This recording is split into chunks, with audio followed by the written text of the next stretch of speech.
नमस्कार मित्रांनो, स्वागत तुमचं आपला नवीन मिनी ब्लॉगमध्ये. जय महाराष्ट्र. चाललो आहे जिमला. सागरभाई येतो बोलला आहे. हे बघ लिवले भाई, डोंट यूज इक्विपमेंट. सागरभाईचं याकच चालले भाई, योगासन. बाईचं जोरातच जिम चालली आहे. बोलते त्याला वाटते का फोटो काढते. चला जिम बिम झाली ना, आपण चाललो तर घराहून. मामा लवकर झाले बाबा, पका तापले वाटतं आज. ऊन तपका लागते ना. गेलो मग घरी. पप्पाला म्हणून लवकर जायचं कामावर. गेलो घरनं फ्रेश बी घेऊन निघलो आपण कामाला. गेलो कामाला. मग निघताच गेलो ना कामाला, सार्थक भाईचा फोन आला की चल जाऊ जरा प्रितेशला काम. मग गेलो त्याच्या जोरीला प्रितेशला भाईला बोललो गाडी चालव. बघतोय भाई दुनियाभरची ट्रॅफिक सकाळी सकाळी. तिकडच्यात परत गेलो मग घरात दादाकडे. दादाने जरा काम होतं तर दादाने बोलवलेला.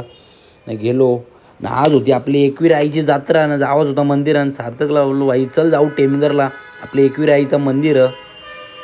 इकडं पण भाईलाच बोललो. माझा झालं शर्ट खराब सकाळी घातलेला, बिजा आता घातला वेगळा. नाही गेलो आपण आपले एकविराईच्या मंदिराने. बघ असली मोठी रांगोली काढली. ने घेतलं आपलं एकविराईचं दर्शन आपण. टेमगरला आपल्या देवीचं मंदिर न तिकडचे आलो. रस्ता तर कधी काम हो सक माहीत, पण चालले पका जोरान काम चालले. तिकडच्या मग ओवलीशात गेलो, कारण जायचं होतं ग्लोबला. ग्लोबला होतं आपल्याला जरा काम. गेलो ग्लोबला काम करून आपण तेच रस्त्याच्या ओवलीशा आलो ऑफिसला. ऑफिस लावून भाई झोपल्यानंतर भाई संध्याकाळ झाली ना भाई. बघतो काय पप्पाला बोललो चला जाऊ घरी.